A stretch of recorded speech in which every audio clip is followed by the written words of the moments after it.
Happy New Year and welcome to tonight's episode of Methanol Madness, brought to you by Ruapuna Speedway. On tonight's episode, we're going to take a look back at our last meeting of 2024, talk about the results of some of our drivers as they went nationwide over the holiday period, and give away some tickets to tomorrow night's event. But as always, to get the show started, we're going to take a look at our Concut Crash of the week. AJ, this was a very unfortunate introduction to midget racing for Craig Cox here, as he hooks it into turn one, going for a very fast and nasty tumble in the 25C. Yeah, I think the nature of the beast with Craig Cox is that he's going to take things to the limit as quickly as he can. Car just got a little bit of a bounce on with one of the holes going into turn one, and then the right front appeared to dig into another hole, and a couple of short, sharp ones there for Coxie. And yeah, he would have had a couple of bruises out of that for sure. Yeah, very glad to see Craig walk away from this one. A little bit winded, no doubt, but coming away pretty unscathed, and most of it able to be salvaged as well. Well, our Shearing's Earth Moving Christmas Spectacular was a roaring success with all of the series that were running, which we're going to take a look at some of the highlights now with the Ruapuna Speedway review of the week. First up, we're going to take a look at the quarter midgets, AJ, where Brodie Morris started off his night the way he intended to finish it, picking up the win in Heat 1. Jack Reed was running in the matching car to Georgia Lewis, who held off Ryan Gallagher and Jackson Clark to pick up Heat 2. But come feature time, it was Brodie Morris back to the top, picking up his first feature win at Ruapuna. AJ, he's come a long way since he started. What a great result for Brodie. Yeah, very recent races. Brodie has absolutely been on top of it, and you know, a lot of it comes with confidence, and he's one of the absolute pace setters in the quarter midgets now. A great effort by him, and what is a very competitive class. Official results there for them were, of course, first Brodie Morris, second Ryan Gallagher, and third Jackson Clark. Now, with events on for the rest of the classes, the intensity ramped up a notch. Next to take the stage was the Affordable Car Sales Battle of the Sixes for the Wingless Sprint class. Kirk Hawkins followed the pattern of young Brodie Morris as well, winning Heat 1 and then going on to win the feature. Danny Livingston had great heat races with a second and a first, but with the reverse format for their feature, he struggled a little bit to make up some ground there. But the feature show was between Chris Dempsey and Kirk Hawkins. AJ, it was a very tidy battle between the two of them, with Kirk even praising Chris in victory lane. It was the best performance we've had out of Chris Dempsey in the couple of seasons he's been racing, and you know, for Shooter to sort of say that in victory lane, it would have actually given Chris a lot of confidence as well. But Kirk's smart enough to know when he's had a battle, and he gives credit where it's due. It was a damn good race for, you know, like 8 or 9 cars or whatever it was, and you know, this series or mini series is just a good igniter for the class, which just seems to need something right now, just to give it a wee bit of an elevation. And there's a clip going around on our social medias at the moment, racking up the views rapidly fast, of Kirk Hawkins after he won that feature, headed to the fence and giving a pair of his gloves that he was just wearing to a young girl in the crowd. AJ, I had a front row seat to this down there in victory lane, and what a special moment it was, and well received with the crowd around that young girl giving a massive round of applause there. It was a special moment, and I also liked Kirk's victory celebration with the flag and so on. And you know, we've been sort of talking to the drivers for several seasons now. You know, they are ultimately entertainers, and I think that there was an X factor moment. You know, Kirk really getting into the celebration. He's a staid old guy, just about as old as me, and you know, he bought into it. He's bought into it, and he realises that the Speedway is a show, and it added something. And people are going, "Wow, did you see that?" And it doesn't matter what class they're from. You know, if they celebrate, the crowd are getting very, very involved in the whole thing. And between Shooter's little celebration there and giving away the gloves, that was classy. And a lifelong memory for that young girl as well. The entertainment does not stop when the checkered flag flies at Ruapuna, but it was back to an all Christchurch podium for the wingless sprints, with Kirk Hawkins picking up that win. Chris Dempsey in second, and third went to Alan Bailey. It was also the first round for the City South Van Spears Midget Super Series that saw plenty of action. There was lots happening in the heat races there, showcasing some great racing with plenty of battles throughout. Liam McCoubry went unchallenged in the first one, and a comeback from a DNF in the first race. It was Nathan Wilkie setting the pace in Heat 2. There was a lot going on there with Ben Morgan and Jamie Brown up in the mix too, AJ. It's nice to have a couple of extra cars in attendance with Glenn Jury and Tom Lumsden also back, just like they never left. Yeah, and you had those two guys in there, and you know it certainly does add something to it. And the midget cars are building just nicely. You know, we realistically, you know, we're probably never going to get 20 local cars or anything, but what we've got is quality, and you know, the racing is just so tight right across the board. And how good to have the Denko go right through the program, you know, and Paul Denson, you know, he celebrated in his own way because you know he toils with what is generally a problematic car, and it gets it, and then it runs right, and then it doesn't. And he was so rapt to finish both the heat races and thought it was going to finish there. And then he got right through the feature, and you know, that was appreciated by a good number of people in the crowd too, who have seen the good old Kiwi battler sort of work his way through. But yeah, what a competitive class of midgets are, and for a couple of them to go up north, you know, it just adds something to it. Yeah. Big things to come from the local midget car class. Definitely. In the feature, it was an unlucky strike for Ben Morgan, who ran into trouble while he was running second and was unable to get a restart. But it was all Liam McCoubry returning to victory lane in the 12. It was nice to see that team finally get some success, AJ. They've worked really hard at it, haven't they? And Selwyn has high expectations of what they do, and Liam is quite possibly the best driver that Selwyn has ever had. And he is a big occasion driver, and it was very important to them that they get a notch in the belt, and they took it, but they did it in style too. And it was another great run there from Jay Chadwick, who charged through the field to come home in second. And a bit of an underdog still, I feel like, but Nathan Wilkie is, you know, continuing to have these really good results, AJ, and he's really at the top of his game at the moment, I feel. He makes it really hard for everyone, doesn't he? And that was a really good battle for a while between Wilkie and Chadwick. You know, I think Jay Chadwick is probably the most improved driver that we've got this year in the midget car class, simply. It's almost as though he's found his mojo. He's got Kaz Townsend helping him in the pits, and you know, that's with gold bars, that sort of assistance that they get. And yeah, Wilkie, man, yeah, they get plenty of bang for their buck with their racing, don't they? Yeah, chipping away at some really good results there. Nathan came home third in that feature race. And moving on to the TQ class, it was a very special meeting for them with the incredibly sought after Ryan Stone TQ Memorial. It was an impressive start to the night for Lockie Brett with a late caution that he had Humble and Webb right behind him. He held them off perfectly to collect his first heat win. And it was great to see some new blood starting to pave their own way, AJ. Yeah, Lockie Brett, what a talent this kid is. And again, you know, when we've got drivers that come down from the North Island and join the TQs, they set a pace, they raise the bar, even if it's only slightly, they change the element of competition that the class has got. And there's no easy beats in the TQ class these days. It was particularly enjoyable racing. Very much so. The remaining heats were won by Aaron Humble and Jeremy Webb, who extended their leads quite comfortably without challenge. The feature started with the 4 wide, led by the Ryan Stone 17 car driven by Russell Mead. It's always a cool sight and in honour of a man that meant so much to the Speedway community, AJ. It's a very moving thing, that 4 wide.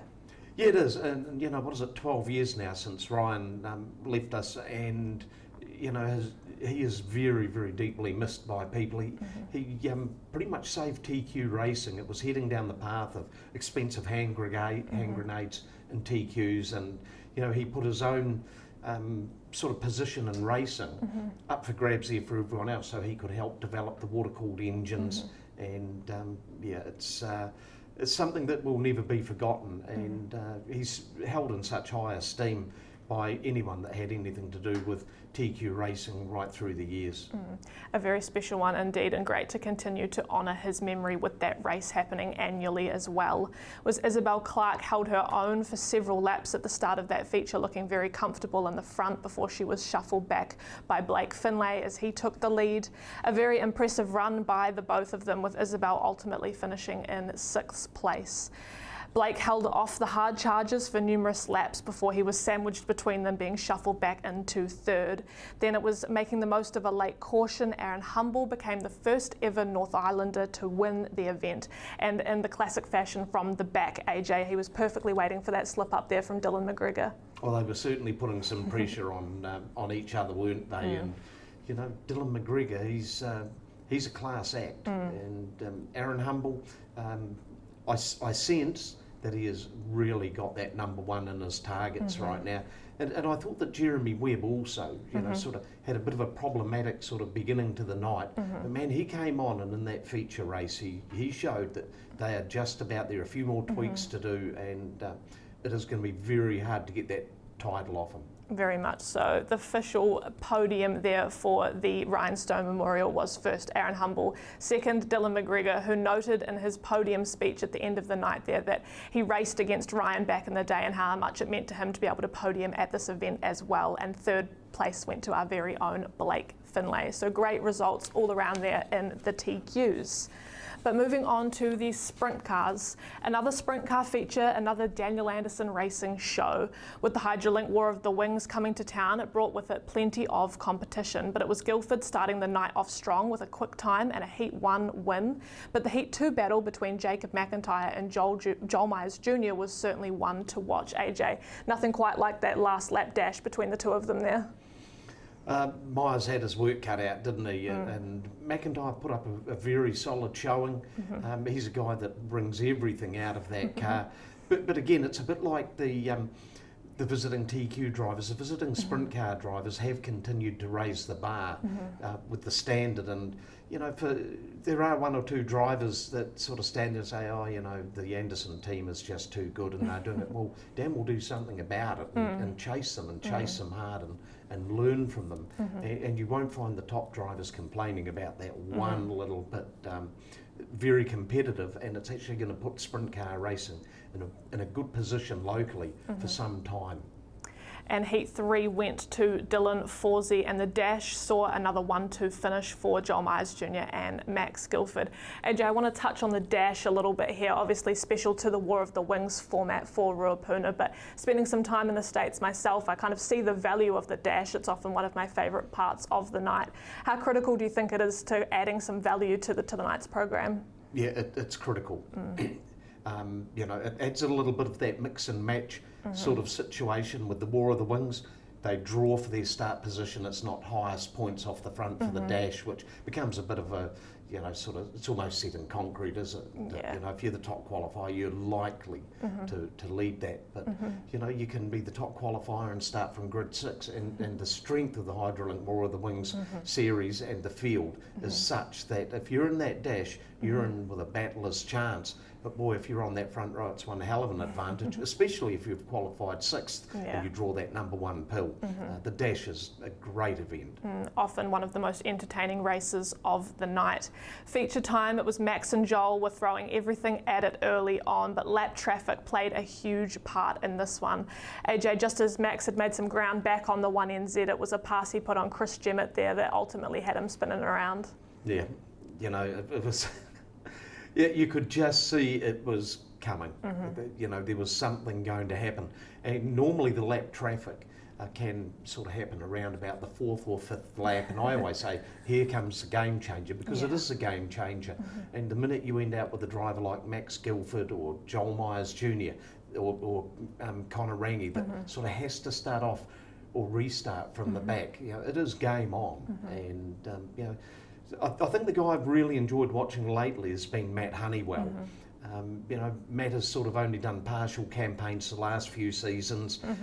He's got everything in order down there on the farm, and you know, the rain actually helps us keep Matt on the track right now and off the tractor. And Matt Honeywell, I think, is going as well as he ever has. He's going very well.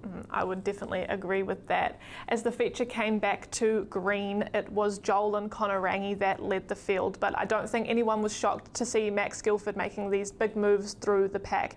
AJ, he's banging on the door of picking up his first Ruapuna sprint car victory. It's only a matter of time now.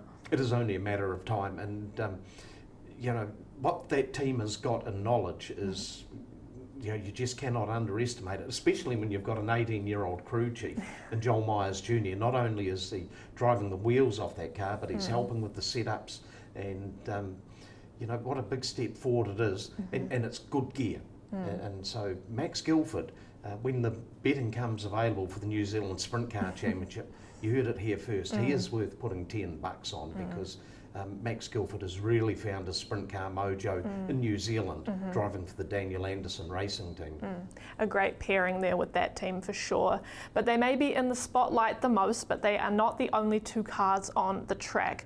Whilst Connor also struck some bad luck with a lapped car that sent him back a few spots, it was himself, Matt Honeywell and Dylan Forsey that have almost been in stealth mode these last few meetings, AJ. They're quietly sitting there in the perfect position to capitalise on some of these mistakes that these front guys are making, and they've really been kind of paving their own way and being very consistent in it.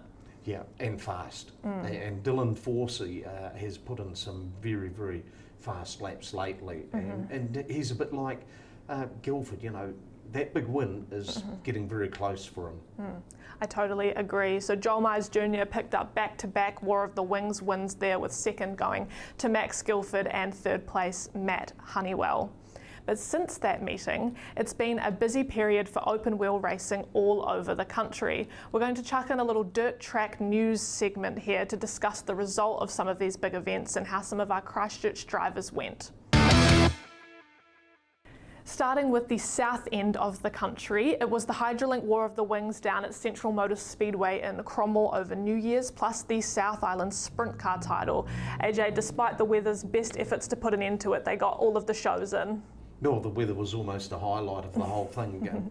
Every other year I've been down at Cromwell over that Christmas New Year break, you are baking. It's 35, 36 degrees sort of thing.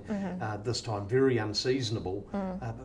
I'd absolutely take my hat off to the Cromwell Club. They threw everything at the show. They had a little bit of time on their side, but when a speedway brings in a couple of helicopters to help dry the joint out, and they shuffled their program, they did everything that they could to get the show in, and man, they threw it at it, and it's such a competitive track too. Good lineup of sprint cars, and that South Island Championship was there's probably half a dozen drivers that really and realistically favoured their chances of success, and so it proved to be. Having to combine into the one day there to finish off the South Island Sprint Car Championship. There was plenty of action happening in that feature, with both Allard and Myers Jr. having to retire due to some issues. When we had Joel on the show and on one of our earlier episodes, AJ, he spoke about how badly he wanted to win the South Island Sprint Car title. Unfortunately, once again, not happening this year for him. Well, he's just going to have to come back, isn't he? plain and simple. Max Guilford, I think he showed enough down there that as we just alluded to before, he is absolutely on the top of his game, and it was very competitive right through the field. Real pity about Jonathan Allard. Just things just didn't pan out for them down there, and the same as Joel. Jamie Duff, he had his opportunities as well until sort of fate intervened there, and it was one hell of a show. So as we just alluded to there, Max Guilford picked up that feature win, now a South Island Sprint Car and Midget champion, and it was Jacob McIntyre, finishing second there, with Matt Honeywell in third. Again, back on that streak of that third place there for Matt. I reckon if it was a 30-lap race, Matt might just about have got up to second place. But Jacob McIntyre, you got to take your hat off to him. He drove, and the way that he needed to finish second, and he was chasing hard. And when you're in second spot, all you need is a leader to have a little bit of an issue, and next thing you've got a South Island title in your belt. And he drove really well and deserves that second place. But Matt Honeywell, man, he was coming. And it was a very action-packed day full of racing, with the War of the Wings just coming up straight after that pretty much. So straight into that full format there for them as well. It was in the feature, Jamie Duff made a quick jump to the lead, but Guilford powered through in a spectacular battle between the two of them, with him going on to lead the rest of the race. 2 feature wins in one day, AJ, not a bad result at all. Pretty good haul. I think the intensity in the War of the Wings feature race was it was right up there. You know, it was one whale of a race at the front, and the crowd appreciated it too. You know, they were seeing some class acts going on out there, and you know, Jamie Duff, it's a wee while since he won a Hydrolink Roar of the Wings feature, and I think he may have sniffed success here for a while, but you know, to finish in the first 5 in that race, for anyone, you know, they'd say that was well worth it, let alone being in the first 3. It was one hell of a race. And Dylan Forsey was running right up there with the top 3 as well for quite some time before a mechanical issue took him out. But again, really knocking on the door of those good results for the Forsey team as well. Yeah, knocking on the door is exactly what he's doing. And, you know, it's about being in the right place to capitalise if something just doesn't work out for one of the guys in the front, whether it be mechanical or lap traffic or just getting knotted up on the racetrack somewhere. Forsey was ready to pounce, and he was actually knocking out the fastest laps of the whole show. You know, real credit to him and his team. A very good effort, especially only in early days of his sprint car career. Joel Myers Jr. made quick work of passing cars after he started back in 7th, but he was unable to close the gap to Max in time. He finished in 2nd with Jamie Duff in 3rd. But the sprint cars weren't the only ones down there. The quarter midget class also made their debut on the uniquely shaped track in a small but mighty field headed down there, AJ. How cool is it to see this youth grade get another opportunity to showcase themselves down in Cromwell? Yeah, doing it on the big stage down there, you know, it is perhaps the fastest racetrack in New Zealand, and I was kind of expecting there to be a heap of cars with blown engines, but they didn't. You know, they were really competitive and entertained the crowd, and who knows, you know. It was a simple display up in Nelson a few years ago that has got Nelson with a really good lineup of quarter midgets, and who knows whether this leads to anything, but certainly they put up a performance worthy of being on that program, and they made every post to win. It was damn good racing. Very good indeed. It was Ryan Gallagher in the Stadium Finance 7C quarter midget who made the most of the trip, taking home a clean sweep of all 4 races, with the final podium being their overall points, with Ryan in 1st, 2nd went to Jackson Kedsley, and 3rd Isabel Harris, who was the only driver that had some experience down there racing her mini stock as well previously. But great results there for the entire class, and really cool to see them get the opportunity, and very happy to see that Blair Kedsley was doing all right after he took a few tumbles down there as well. Corey Duckmanton was the lone traveller in the Wingless sprint class, attending Beachland Speedway, Riverside Speedway and a couple of shows in Cromwell. His best finish was a 2nd in the Otago 6-shooter champs, which was a 20-lap feature. We're looking forward to having them back at Ruapuna in a couple of weeks, AJ, and I'm sure that these extra laps are really going to help the big duck out in his journey into winning his first Ruapuna victory. Yeah, he's becoming a bit of a personality, isn't he? And he's such a outgoing sort of guy, and a bit like Matt Honeywell, you know, his livelihood is around farming and so on, so the crappy weather we're having may just be helping out keep the big duck on track right now. But yeah, he's competitive, and more laps at different tracks against different drivers can only be beneficial, and he was very competitive down there. Now we'll cut to the other end of the country, where we had a lot of drivers that made the trip across the Cook Strait. We want to make sure we make mention of all of those, with the massive haul that they did to get all the way up there for an extended period of time for some of them as well. In the TQs, we had Lockie Brett and Jess Morris go up to Western Springs to race on January 2nd.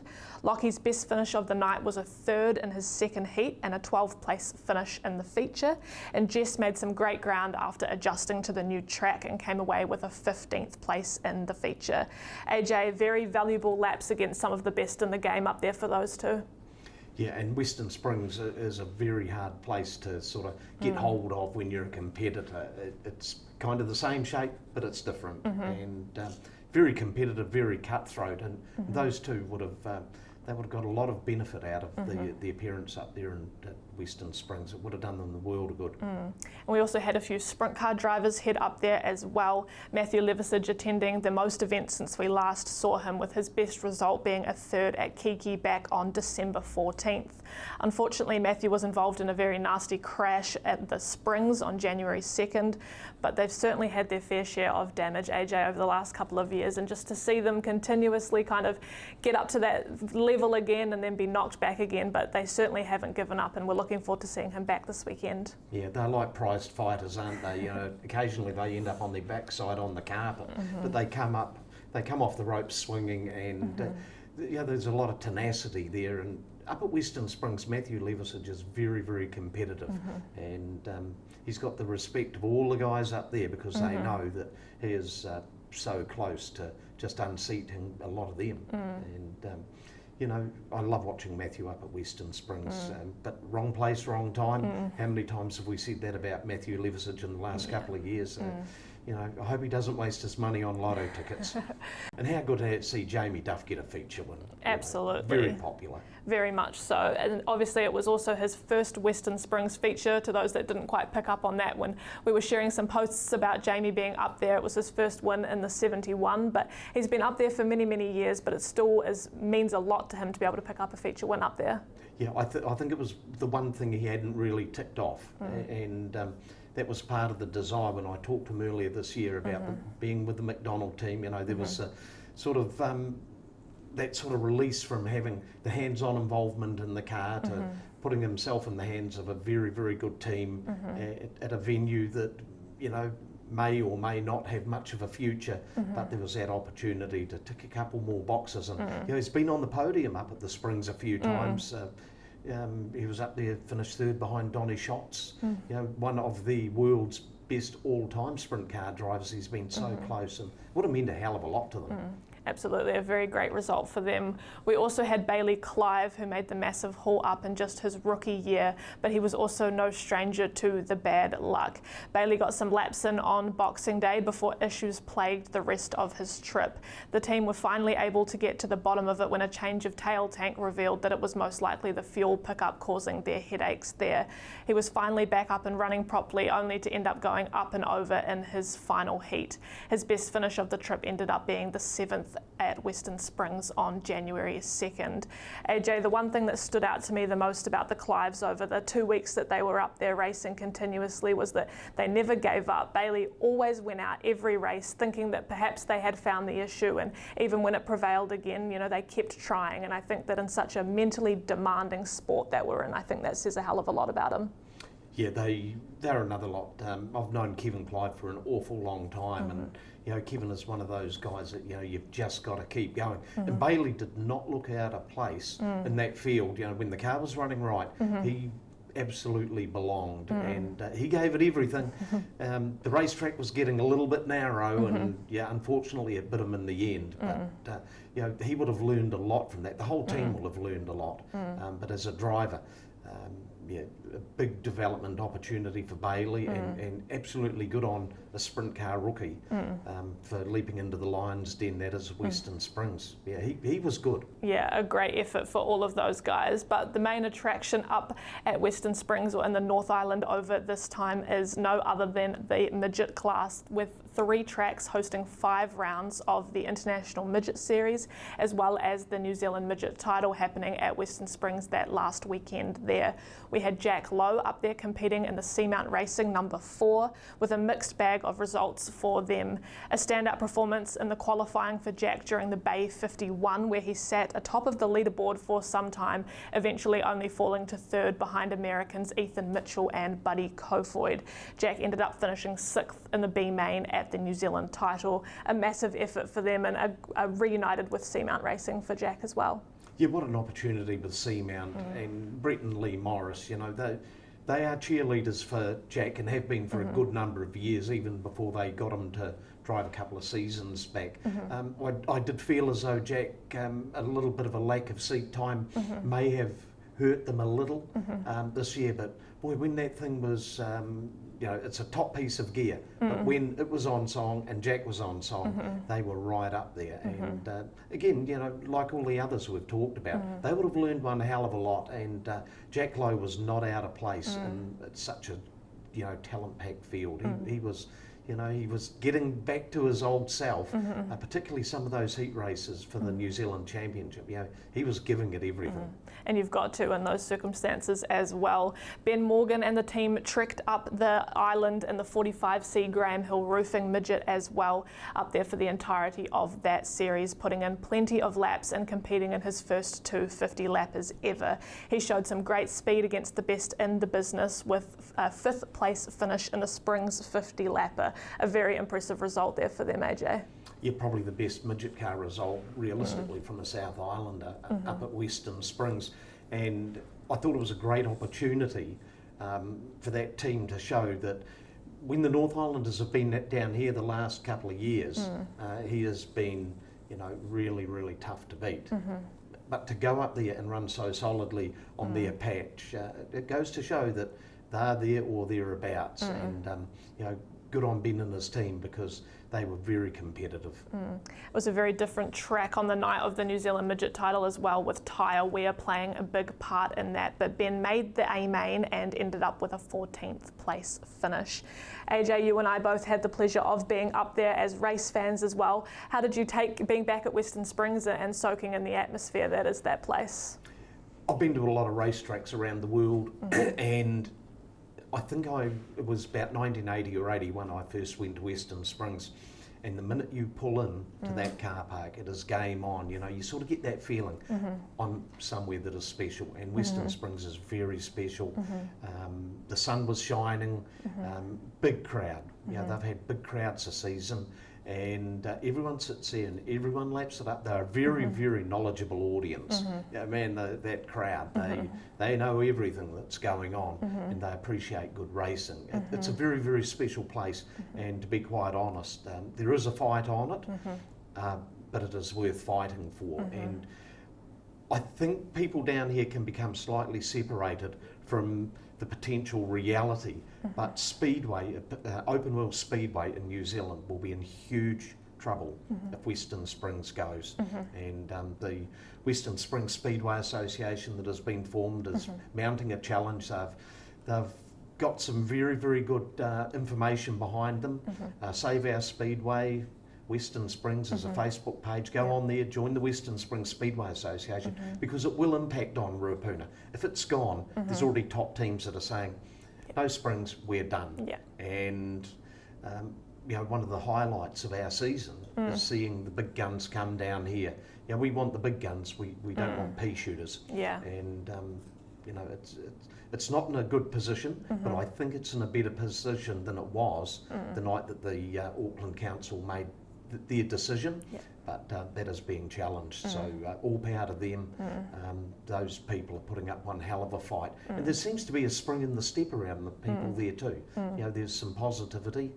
It's a very special place to a lot of people, holds a special place in my heart and your heart, and even walking through the crowd there you can see how much it means to people. It means so much to these drivers, and as AJ mentioned, there's the Facebook page Save Our Speedway Western Springs going around. Check it out, see what the fight is about, get involved, and I know that the more people that are talking about it, AJ, the more it kind of comes to light just how special that place is. But as you say, you really have to be there to experience it. The goosebumps during the 4 wide just never really seem to fade, no matter how many times you experience it. You just don't get sick of it, do you? And spend the time on that Facebook page and watch the video of the special meeting that they called, where they presented some of what they have found. And there's a election coming up, you know, for the Auckland City Council this year, and some of those people may just be looking over their shoulder a little. But boy, there's some people have put in some absolute hard yards because they're passionate about Speedway, and they're more passionate about Western Springs, I think. And you know, invest some time and watch it because boy, it is compelling. Totally agree. But getting back into the Ruapuna Speedway side of things, it's now time to announce our giveaway winners from this week's Share and Win giveaway. This week our 10 winners are Sandy Ridd, April Findlay, Steph Miller, Erin May Taylor, Tara McCullum, Michael Wood, Joe Watkin, Les Summerfield, Belinda Gray and Glenn Manning. Congratulations to those 10. You have picked up one free adult pass to tomorrow night's meeting. Congratulations, and if you want to know any more information about our Share and Win, you can check out our Facebook page as well. Now it's time for our Ranch Bar and Grill preview of the week. Thanks to Brian Hum Contracting, tomorrow night Ruapuna Speedway presents the Hydrolink War of the Wings and the City South Van Spares Midget Super Series. We'll bring you all of the action with the support of the modified sprints and the TQs. AJ, things are really heating up to the TQ class with that New Zealand title looming ever so closer. We've got a lot of North Island cars coming down this weekend. Yeah, the heat is on, isn't it? And then, you know, on Facebook the other day, here's Jeremy Webb, you know, they had the car down at Ashburton and they're continuing to tweak it. How good Tyler Warnock, making his return just in time for the New Zealand Championship.